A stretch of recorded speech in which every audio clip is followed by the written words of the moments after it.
profesor de una destacada universidad, a solo semanas para dar por terminado su curso, él decide dejarle una lección maravillosa a cada uno de sus estudiantes, ya que por varios meses había tenido la oportunidad no solamente de enseñarles, sino también de interactuar con ellos. Él deseaba dejar algo distinto, dejar algo especial que le pudiera servir no solamente para sus estudios, para su carrera académica, sino que pudiera también aplicarse para las relaciones, para su trabajo, para la familia, para su propia vida. Él quería dejar una gran lección y faltando pocas semanas para dar por terminada este curso, él decide ponerles una tarea, un reto, o les propone algo y les dice: necesito que hagamos un ejercicio, que este ejercicio lo continúen en sus casas, pero por el momento deseo que ustedes puedan recordar aquellos momentos difíciles, molestos, incómodos, vergonzosos, donde en todo este periodo universitario que han tenido que recorrer, las cosas que han tenido que experimentar, pero también puedan aprovechar el momento y recordar personas que tal vez han sido la fuente de muchos de esos malestares, la fuente de muchos de esos problemas. Tráiganlo a la mente y cuando lleguen a sus casas van a buscar una bolsa transparente con varios tomates, y si tú recuerdas a una persona, vas a escribir con un marcador grueso en cada tomate el nombre de cada una de esas personas. Si recordaste a una, bueno, te vas a quedar con un tomate. Si recuerdas a 5 o 7 personas, tendrás que buscar 7 tomates y colocarlos en una bolsa. La tarea consiste en que tú van a anotar ustedes en cada nombre. Luego van a guardarlo en una bolsa transparente, van a sellar la bolsa, y donde quiera que ustedes estén, si van al centro comercial, si van a visitar a un amigo, si van a compartir en familia, si van a ver una película, si van a hacer algún tipo de deporte, jugar voleibol, fútbol, estén todo el tiempo con aquella bolsa de tomate. Van a dormir, ponen la bolsita de tomate cerquita de ustedes, van al baño, la bolsa de tomate, y les pido que hagan eso por una semana y media, ¿sí? Luego de eso, vienen a clase, traen cada uno de ustedes su bolsa de tomate, que quiero compartir con ustedes algo interesante de eso. Los jóvenes aceptaron el reto, los jóvenes dijeron: bueno, está bien. Algunos dijeron: necesitaré un cargamento de tomates, otros se echaron a reír. El asunto es que cuando los jóvenes llegaron a su casa, hicieron tal y como el maestro les había pedido. Lo curioso es que ellos empiezan a hacer exactamente lo que les pidió su maestro, pero empieza a ver que al pasar el tiempo, al pasar los días, la textura, el olor, la manera en cómo se veían los tomates, ya no era aquel tomate hermoso y rojo, sino que empiezan a descomponerse, a dañarse, empieza a ver ciertos elementos. Y estos tomates que en un principio eran simpáticos y hermosos, que algunos tal vez pensaron que hubiera servido para hacer una ensalada, empiezan a verse feos, a tal punto que les parecía a muchos sumamente incómodo, desagradable estar cargando en todo lugar con unas bolsas de tomates podridos. Pasamos la lámina. ¿Cuál fue el resultado de luego de una semana? Unos tomates que nadie quería tener en una bolsa, y mucho menos tener que estar llevando consigo estos tomates para cualquier lugar. Pasó la semana y media, van a la clase del profesor y los estudiantes conversando, viendo las bolsas de cada uno, riéndose. El profesor llega al lugar, mira las bolsas de tomate, sonríe, y el profesor les dice lo siguiente. Esto fue prácticamente las primeras palabras que el profesor dijo en la última clase. El profesor sonrió y les dijo: hay una gran enseñanza en cada bolsa que ustedes están llevando. Hay una gran enseñanza que no debería quedar aquí, sino que debería quedar para toda la vida, y que puedan siempre tenerlo presente. Y dijo lo siguiente: eso que ven allí, que han estado cargando por más de una semana, pudiéramos decir que representa nuestro corazón cuando guardamos resentimiento. En un principio no nos damos cuenta, pero con el pasar del tiempo algo empieza a quebrarse, algo empieza a marchitarse, algo empieza a descomponerse en nosotros, y lamentablemente, a diferencia de estos tomates, no nos damos cuenta. Y nuestra vida, nuestras relaciones empiezan a entorpecerse, y lamentablemente nos volvemos presos y esclavos de resentimiento. Así es el resentimiento, dijo el profesor. Nos atrapa, nos controla, nos condena y nos envenena. El día de hoy estaremos hablando de esto. Y por cierto, el mismo Nelson Mandela en una ocasión dijo lo siguiente, tal vez es una frase que hoy día se usa muchísimo, pero que tiene pertenencia para el mensaje del día. Él decía que el resentimiento es como beber, como tomarse un frasco de veneno y esperar que esto mate a mi enemigo. Es tomar un veneno considerando que al hacerlo estoy haciéndole daño a aquella persona que me hizo sentir de esta manera. Otros definen el resentimiento como un dolor moral, pero ¿de qué manera? Que se produce en consecuencia de una ofensa, un mal acto. La persona que lo sufre no logra olvidar lo que le hicieron, no logra despegar de su mente y de su corazón aquella experiencia emocional que vive en el momento y que una y otra vez está reviviendo el dolor. Como dice aquí, resentimiento, resentir. En esta semana, ¿quiénes acá han estado experimentando el calor poderoso en Maracay? Ha habido mucho calor, ¿verdad? Y yo no sé por qué, como que los aires de mi casa están así como enfermitos, y donde nosotros dormimos el aire acondicionado como que ya está terriblemente mal, y nosotros complementamos el aire acondicionado con un ventiladorcito que tenemos como 7 años, ¿verdad? Como 7 años, y el ventilador ha sido fiel. Pero sin el ventilador no podemos dormir, y es más que es como medio cifrina, si no hay frío, tú la ves sudando ahí. Entonces, con el ventilador, uno como que complementa, y una noche que se fue la luz, la electricidad, uno que es el flujo eléctrico, llega la electricidad y prendemos el ventilador y ¿qué pasó aquí? Y yo que me la doy de reparar cosas, lo abrí, lo desarmé, lo arreglé, porque en una ocasión lo hice y funcionó, y lo he hecho en otro momento con otros ventiladores, y no funciona el ventilador, lo limpié y yo, pero no. Entonces, en lo máximo hay que darle como que un empujoncito, y el ventilador, y ahí, pero de repente Rubén y yo empezamos a sentir un olor de quemado, y cuando yo toco el ventilador, yo creo que si hubiera puesto ahí un pedazo de pollo, ahí se hace, ¿no? Y yo me asusté y dije, no, este quedarlo así, que mandaba a reparar Rubén y que era para que Dios envíe provisión y comprar otro ventilador, será, o mandar a arreglarte, no sé.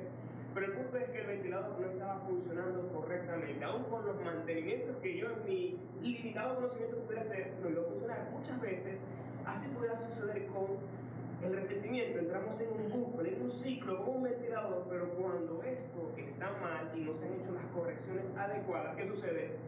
Hay mal olor, los componentes empiezan a dañarse, hay desprendimiento de calor y las cosas nunca van a salir bien. Y de eso yo quiero hablar, pero no del resentimiento dirigido hacia las relaciones de amistad, que son muy válidas, a las relaciones de trabajo, que muchas veces podemos sentirnos resentidos con alguien con quien yo me puedo desarrollar, sino que yo quiero enfocarme específicamente en el resentimiento que muchas veces aparece en el seno de la familia, en el seno del hogar, y que muchas veces nosotros no nos hacemos conscientes de este enemigo sumamente peligroso que te sabotea, que sabotea tu vida. Tú piensas que tienes el control, pero no, te has vuelto esclavo del resentimiento y lamentablemente daña tu vida, daña tus relaciones y te hace esclavo de un pasado donde tú mismo te ataste, colocaste su candado y botaste la llave. El resentimiento nos pudiera estar privando de las mejores cosas de la vida. Y quiero darte algunos ejemplos.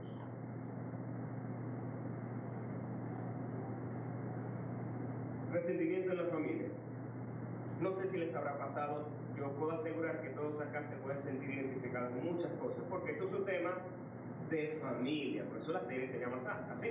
Es un tema de familia y a todos nos puede estar pasando, nos pudo haber pasado y tal vez nos pudiera pasar en algún momento. Yo quisiera de corazón que esto que estemos conversando en esta mañana sea para ti, sea para reflexionar, sea para cuestionarte, sea para meditar y revisar. Señor, si hay algo en mi corazón que no está bien, ayúdame a verlo en el nombre de Jesús. El resentimiento en la familia muchas veces puede nacer, crecer o cultivarse cuando nosotros recibimos o emitimos un comentario hiriente, sarcástico o humillante hacia nuestra pareja, nuestros hijos o nuestros padres. Yo he escuchado personas que alguna vez me han dicho: José, una vez yo escuché que mi papá, mi mamá me dijo esto, me ofendió y yo no he podido olvidar eso. Yo recuerdo que esa vez que escuché me sintió y luego se convirtió en... Cuando tú como esposo, tú como hijo o tú como padre no valoras el comentario de la persona, el discurso, el diálogo, cuando muchas veces interrumpes o cuando una persona irrespeta la opinión del otro y anula a la persona. Eso nos ha pasado, lo podemos hacer o lo hemos visto. O cuando no se presta atención a las emociones de la otra persona y no somos empáticos porque nos enfocamos en nosotros. Y parece mentira, es curioso que en el hogar, como muchas veces nosotros atropellamos a las personas o nos atropellamos unos a otros con este tipo de cosas que pensamos que son cosas, bueno, en familia, no hay problema, no ha pasado nada, pero sucede muy a menudo. Incluso muchos estudios dicen que donde más se refleja y se desarrolla el resentimiento es en el hogar. El resentimiento puede manifestarse de diferentes formas, como cuando una persona se vuelve una crítica constante, cuando hay desconfianza, cuando hay distanciamiento emocional, cuando hay agresividad verbal, física y entre muchas cosas. Y no solamente la persona que hace el agravio es quien comete estos errores, sino que muchas veces una persona cuando está resentida toma este tipo de actitudes, de distanciamiento, de ironía, de sarcasmo, y muchas veces dentro del hogar podemos ser sarcásticos, podemos ser irónicos, podemos hacer comentarios odiosos, hirientes, y muchas veces podemos hacer muchos silencios que la otra persona los puede interpretar como un ataque. O por ejemplo, cuando hay malos entendidos. Acá, ¿cuántos han tenido malos entendidos en su casa? Y usted dice: no es lo que quise decir. Bueno, eso fue lo que dijiste, pero no era la idea y lo malinterpretaste. Y eso sucede en las relaciones de pareja, con los hijos, con los amigos, y sucede en la iglesia. Tú dices algo y a veces la persona se agarra de eso, y a veces con intención, a veces sin intenciones, pero el punto es, somos como una especie de, como dicen algunos, de pólvora, que cuando cae una chispa se enciende todo. Recuerdo una ocasión que le escuchaba a un pastor a quien estimo mucho, no es el pastor Isiano, aunque también él lo estimo mucho, pero es otro pastor que se reúne con nosotros. Él nos compartía en sí y a mí una anécdota donde él en consejería prematrimonial, mejor dicho, en consejería matrimonial, una de las cosas que él hace es que él dice: mira, mi propósito de esta reunión es la reconciliación. Si tú vienes con otro propósito y no coincidimos, entonces no, porque Dios me dice, me hace sentir esto. Entonces una de las cosas que este pastor les pide es que si la persona agraviada dice y se enfoca en lo negativo y dice: bueno, vamos a hacer una lista de las cosas positivas. ¿Tu esposo es esto? Sí. ¿Tu esposo es aquello? Sí. Y es aquí bueno en esto, sí, es bueno. Entonces empieza a sacar una lista de cosas buenas, y el pastor empieza a sorprenderse de las cosas buenas que tenía este esposo, pero que la esposa estaba molesta por estas cosas negativas. Pero cuando empezó a sacar lo positivo, le dijo: mira, te voy a decir una cosa, ese hombre es mejor esposo que yo. ¿Qué quiero decir con esto? Que muchas veces nosotros nos enfocamos en el punto negro del gran lienzo y dejamos de ver las bondades en las relaciones familiares, sea con tu esposo, sea con tu esposa, sea con tus hijos. Y si lo llevas a un plano espiritual, yo digo: gracias a Dios que Jesús nos ve, que Dios nos ve bajo la mirada de Jesús, y que cuando Dios mira nuestras fallas, Él mira la gracia de Jesucristo. Y que si Dios nos perdonó tanto, y por cierto nos sigue perdonando, cuánto más nosotros necesitamos liberarnos de todo sentimiento que te sabotea a ti. Porque muchas veces cuando guardamos resentimiento pensamos que estamos prácticamente afectando a la otra persona, pero recuerden, amados, estamos tomando un veneno donde nosotros nos estamos envenenando y pensamos que a la otra persona le estamos haciendo daño. Recuerdo que hace semanas o unos meses estuvimos hablando de las expectativas, y yo creo que muchos de nuestros problemas vienen de expectativas frustradas. El resentimiento muchas veces van a ser de expectativas que no se cumplieron. Y en el hogar sucede. Tenemos expectativas del esposo, de la esposa, de los hijos, o los hijos esperan cosas de sus padres, y cuando esto no sucede, cuando esto no se da, ¿qué sucede? Me resiento, me molesto, me amargo y mi comportamiento empieza a cambiar, y de repente soy un fosforito andante que está haciendo ruido dentro de mi familia. Cuando espero algo y no lo recibo, ¿cuántas veces uno ha sentido en el corazón como hijo? Todos acá fuimos hijos en algún momento y seguimos siéndolo. Yo esperé de papá esto, yo esperé de mamá aquello, papá no estuvo, papá me abandonó, mi mamá me sacó adelante, papá pudiendo estar no estuvo. Y empezamos a guardar cosas en el corazón, muchachos y muchachas que han experimentado eso. Me traicionaste, o cuántos hijos pueden decir abusaron de mí, y eso empieza a armarse en el corazón una raíz de amargura, porque el resentimiento se convierte, si no se trabaja, en rencor, en amargura, y eso al final, ¿quién es el dañado? La persona que ha decidido cultivar inconscientemente este virus en su corazón. Otro ejemplo que podemos hablar de cómo muchas veces el resentimiento se puede forjar en el corazón del hombre o de las familias, es cuando, en el caso de los padres, nuestro nivel de educación es muy autoritario y soy un padre o una madre castrante que estoy siempre criticando, señalando, exigiendo, y hay veces donde los hijos son víctimas de esta sobrecargada situación, que cuando son adultos son personas que se han convertido en hombres y mujeres frustradas, que aún a su edad intentan agradar y dicen no puedo llegar a las expectativas aún de lo que mi papá me pedía cuando era niño. Imagínense cuántas personas hoy día están cargando eso, porque lamentablemente la figura paternal, la figura familiar, sea padre o sea madre, ha sido tan castrante que los hijos lamentablemente han sido afectados. Y eso se repite, miren, una y otra vez. Padre castrante, autoritario, produce muchas veces hijos distorsionados que se convertirán muy posiblemente en personas también autoritarias, y se sigue repitiendo el patrón. Se ve en la vida, se ve en la experiencia, incluso se ve en la misma vida. Pero eso es otro estudio bíblico. Cuando los hijos, ahora voy a hablar de los hijos, cuando uno como hijo, muchas veces intentamos culpar a nuestros padres de todos nuestros fracasos, de todas nuestras fallas. No, porque papá no me dio, porque papá me abandonó, porque papá no me dio esto, porque papá yo esperaba esto de mamá y no me lo dio. Entonces muchas veces puede ser justificada esa demanda, pero otras veces se convierte en una excusa, se convierte en un tormento, y ya cuando eres adulto tú necesitas abandonar eso, porque te daña a ti, daña a los tuyos, y muchas veces vas a proyectar en las personas que tú amas situaciones del pasado aún no resueltas. ¿Todo gracias a qué? Al resentimiento. Creo que todos en algún momento hemos tenido que experimentar este tipo de situaciones.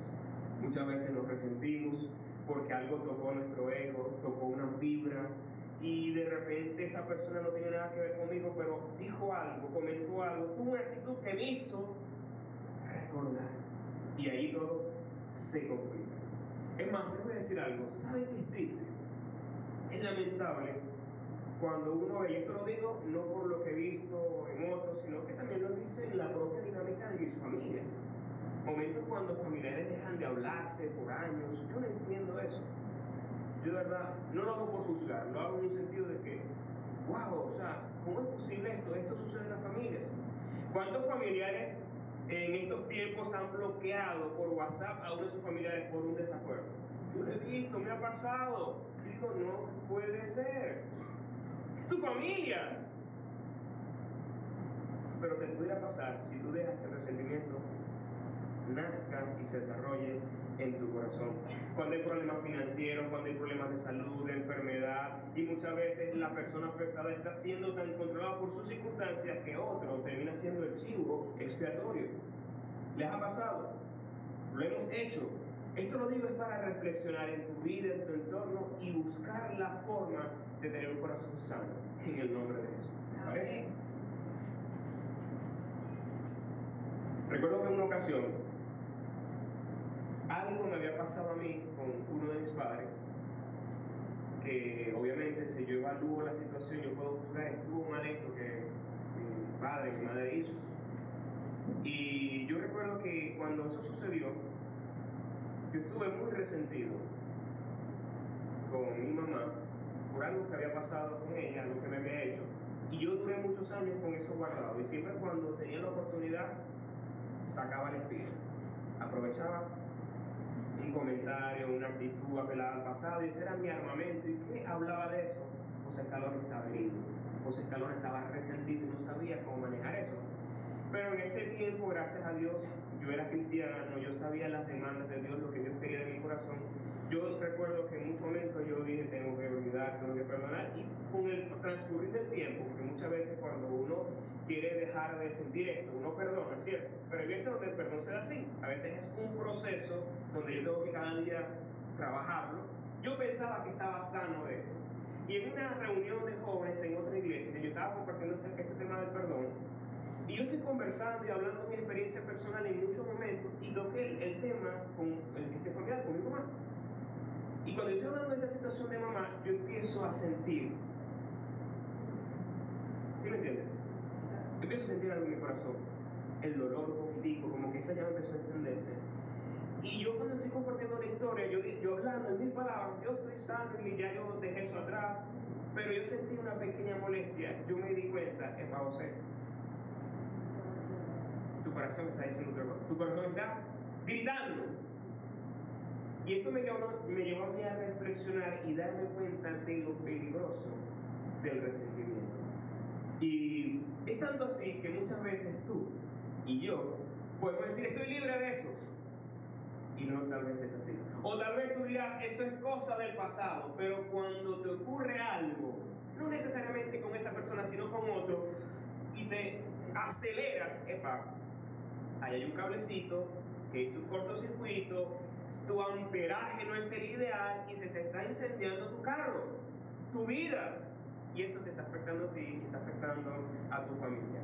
Acerca de la trampa del resentimiento, un psicólogo, un conferencista muy popular, lo recomiendo altamente, Bernardo Estamateas, él dice: las personas resentidas no tienen presente, ni mucho menos futuro, porque cuando el pasado nunca pasa, el futuro... ¿Lo quieres leer de nuevo conmigo? Las personas resentidas no tienen presente, ni menos futuro, porque cuando el pasado nunca pasa, el futuro nunca viene. Job capítulo 5, versículo 2 dice: el resentimiento mata a los necios. Según la Biblia, alguien que se mantiene en resentimiento y lo deja en su corazón y lo abona es un necio. Porque ¿qué sucede? El resentimiento lo mata. El resentimiento mata a los necios, la envidia mata a los insensatos. ¿Cuál es el efecto de todo esto? Te conviertes en un esclavo, estás continuamente, ¿recuerdas? Resentir, recordando una y otra vez, y el dolor, el dolor, el dolor, el dolor. Entonces estás... Yo recuerdo una vez que yo le estaba compartiendo a un amigo odontólogo, él está ahorita en Europa, y le decía, chico, me golpeé aquí en la pierna y me está doliendo, y me estoy dando así en el morado. Y me dice, chico, pero ya, ¿por qué tienes que hacer eso? Es que me duele. Pero no te reproduzcas el dolor, no tiene sentido. Ya me dijiste el morado, pero ¿por qué te da así? Dice, yo no entiendo por qué las personas tienen la costumbre de, todavía me duele, no reproduzcas el dolor. Y así sucede con el resentimiento, como que no reproduzcas el dolor.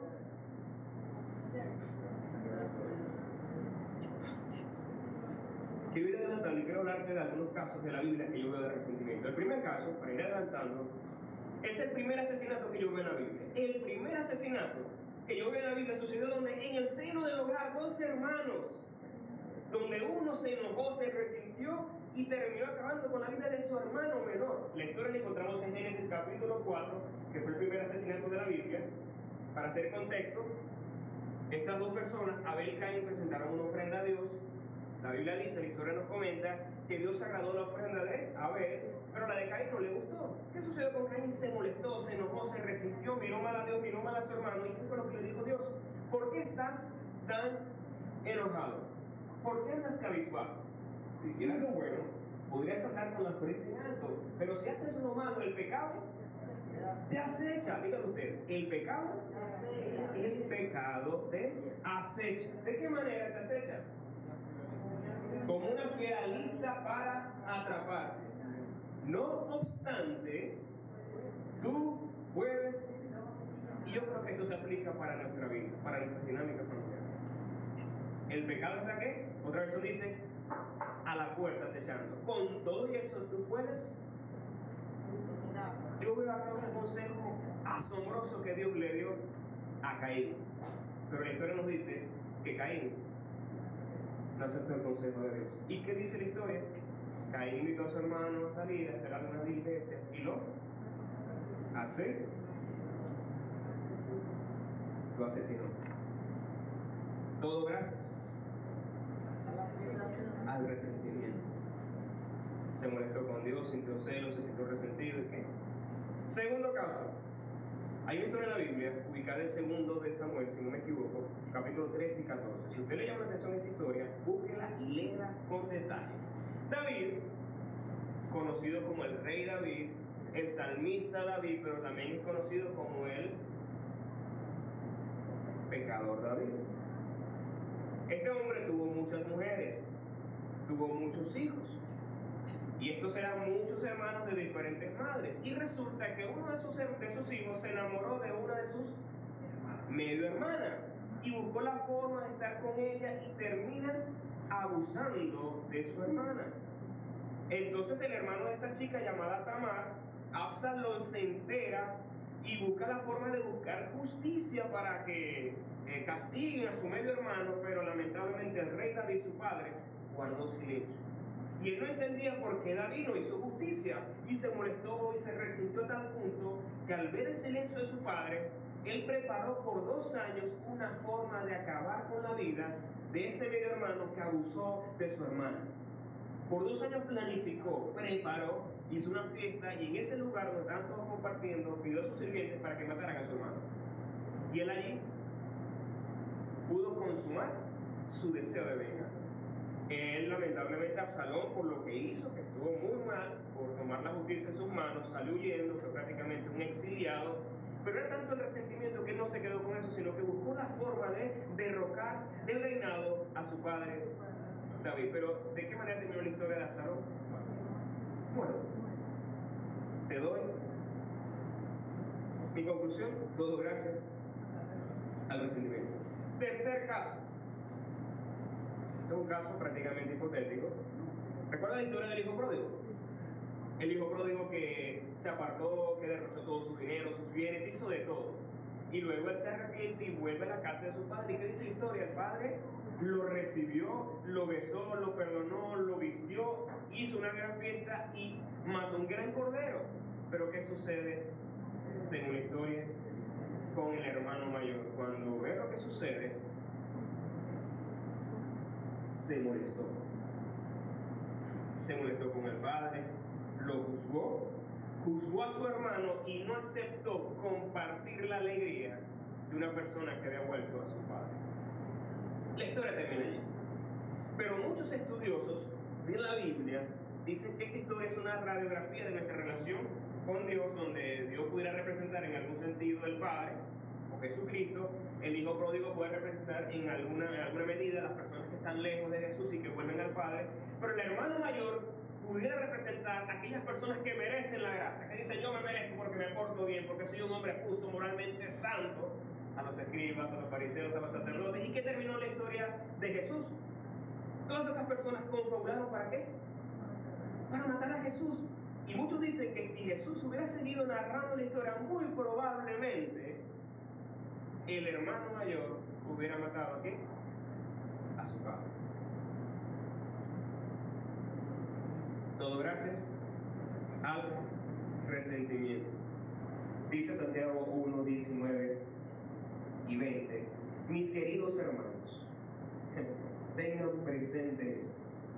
Todos deben estar listos para escuchar, ser lentos para hablar, eso es conmigo, y lentos para enojarse. Fije su mirada en la palabra enojarse. Pues la ira humana el enojo, la amargura, el rencor, el resentimiento, el deseo de venganza, el deseo de justicia, que dice, esa ira humana no produce la vida justa que Dios quiere. ¿Qué sucedió en estos tres eventos que te he mencionado? Todo terminó mal.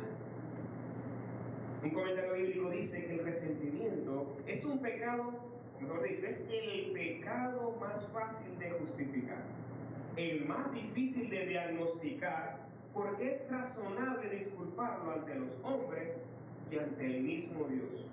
A la vez es uno de los pecados más comunes, peligrosos y perjudiciales, lo cual yo estoy de acuerdo. Eso es una bomba de tiempo, que tarde o temprano, si no lo manejamos adecuadamente, nos terminará explotando en la cara. Y quiero presentarte ahora, para ir cerrando, algunos versículos bíblicos que hablan de lo peligroso del resentimiento.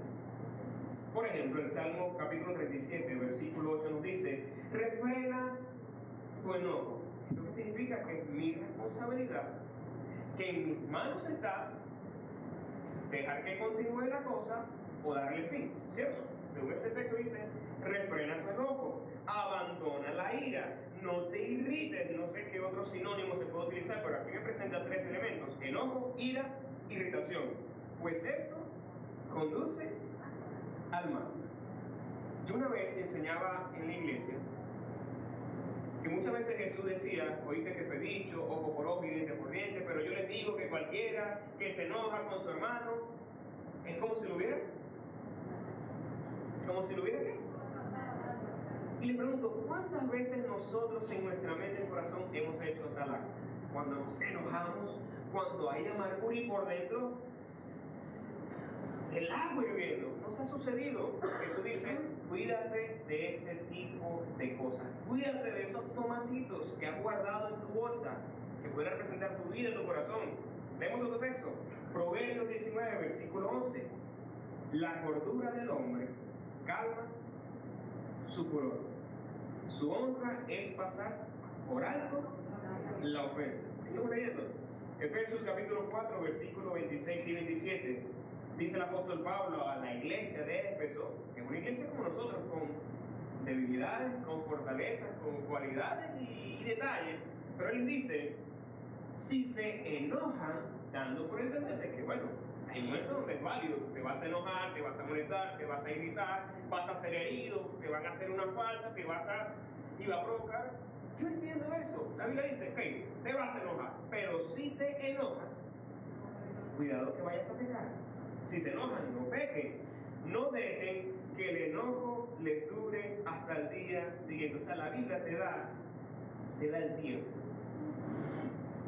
Ok, te enojaste, pendiente de no cometer pecado, pero ten cuidado de que no pase mucho tiempo enojado. ¿Por qué? Porque esta cabecita marcada por el pecado muchas veces nos hace elaborar hipótesis, nos hace elaborar creencias, posturas, y muchas veces cuando tu corazón está lastimado llegamos a conclusiones equivocadas. Por eso muchos especialistas dicen que cuando tú estás molesto o estás muy feliz, cuida de tomar grandes decisiones porque te puedes equivocar. ¿Y cuántas veces nosotros hemos tomado una mala actitud, renunciado a ciertas cosas por un momento de enojo y después andamos arrepentidos? Nos escalonan, muchas veces han hecho eso.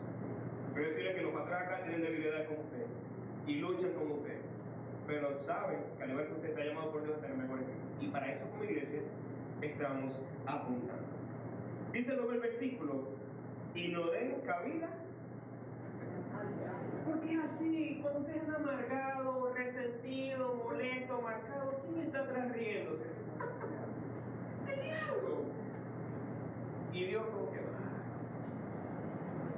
y el diablo está muerto burlándose de usted, burlándose de mí, burlándose de la familia. ¿Sabe una cosa? Lo más valioso es la familia. Lo más valioso para usted es su familia, su mamá, sus hermanos, Rubén y Emma, mi familia. Y yo tengo que tener cuidado de que el diablo no se aproveche de nuestras fallas, porque vamos a tener fallas. Yo tengo que estar pendiente de que el diablo no se aproveche de nuestras desacuerdo. ¿Y qué tengo que hacer yo? Pendiente. Estar atento y tratar de vivir en lo posible, lo que Dios me está recomendando. Porque ¿para quién es esto? Para nosotros. ¿Y quién es el principal beneficiado? Usted. Yo. Efesios capítulo 4, versículo 30 y 32 dice: no entristezcan al Espíritu Santo de Dios con la forma en que viven. Recuerden que Él los identificó como suyos y así les ha garantizado que serán salvos el día de la redención. Luego dice: líbrense de toda. Y los cristianos se pueden amargar.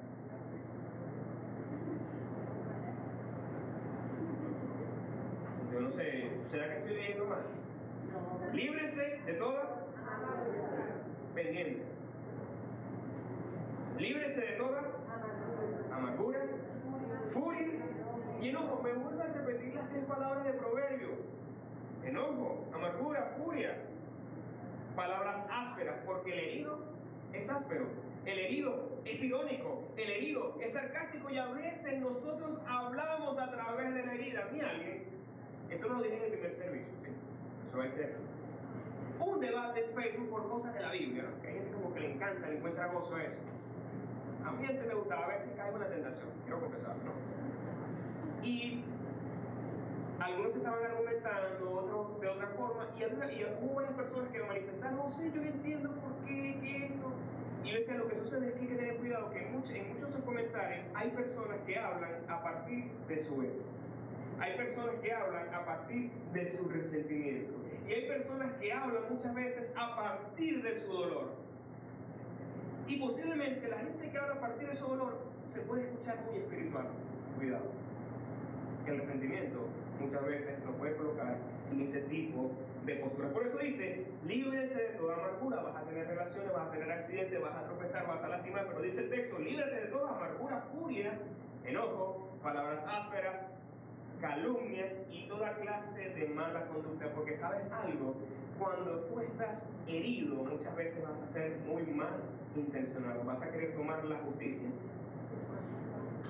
en tus manos. Seas esposo, seas esposa, seas también hijo. Cuidado, porque esto se aplica a todos. Pero luego el texto dice: por el contrario, sean amables unos con otros.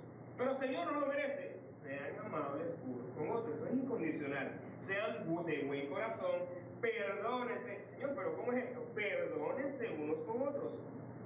Tal, esta es la perlita del texto, tal como Dios los ha perdonado a ustedes por medio. O sea, el mayor ejemplo de perdón que nos tiene que motivar es Dios. ¿Cuánto Dios no te ha perdonado? Te pregunto. ¿Cuánto Dios no me sigue perdonando a mí hoy y con todo eso me sigue amando? Dice Mateo capítulo 6, versículo 14. Esto lo dijo Jesús al finalizar la enseñanza del Padre Nuestro. Él comenta: si perdonas a los que pecan contra ti, tu Padre Celestial te perdonará a ti. Pero si te niegas a perdonar a los demás, tu Padre no perdonará tus pecados. No sé si tú has prestado atención a estas palabras de Jesús en algún momento cuando lees tu Biblia. Pero muchas veces yo me puedo acercar a Dios herido, cojeando, con cosas en mi corazón, con una ensalada de resentimiento en mí, y quiero buscar el favor de Dios, quiero buscar la ayuda de Dios, pero yo quiero la bendición, ¿verdad? Yo quiero la ayuda de Dios, pero tengo un amarre emocional en mi corazón con alguien que me hizo daño hace años, y yo quiero acercarme a Dios: Señor, dame de tu gracia, perdóname. Pero Dios dice: pero ahí hay un sucio. Tu casa está decorada, pero mira, el baño de acá tiene muchos tomates podridos.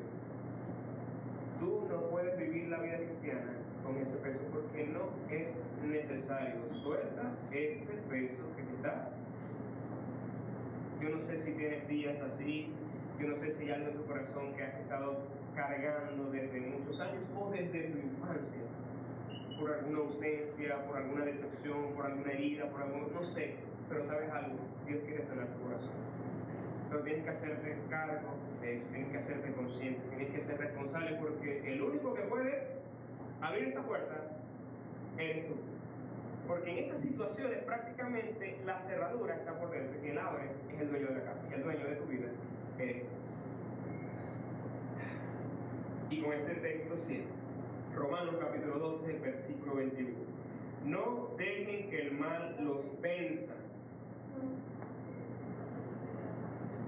Cambiemos la palabra mal por el resentimiento. No dejes que el resentimiento te venza. Más bien, vence el resentimiento haciendo lo correcto, haciendo lo que tú sabes que debiste hacer, aunque sea difícil, aunque sea doloroso, aunque sea humillante. Al final de todo recuerdas que eso es un veneno que tú te estás tomando pensando que el otro va a ser el afectado. Y en las matemáticas de Dios ese no es el resultado. Estás dañando tu vida, te estás saboteando, te estás perdiendo de las mejores cosas que Dios tiene para ti. Pero Dios quiere usar personas con corazones liberados, que ayuden a otras personas heridas. Y hago unas aplicaciones, voy a hacer 5. Un seguidor de Jesús, yo creo que todos acá somos seguidores de Jesús, estamos tratando cada día aprender de Jesús, caminar con Él y ser como Él. Creo que sí, ¿cierto? Todos queremos ser como Jesús. Un seguidor de Jesús evita anidar resentimiento en su vida. Número 2. Un seguidor de Cristo es un perdonador, porque Dios perdona, ¿cierto? Y Dios no dice que si tú te acercas arrepentido te perdona. Bueno, sé un perdonador como lo es Dios contigo. Número 3. Las familias cristianas deben practicar todos los días, todas las horas, todos los minutos, el perdón y la aceptación.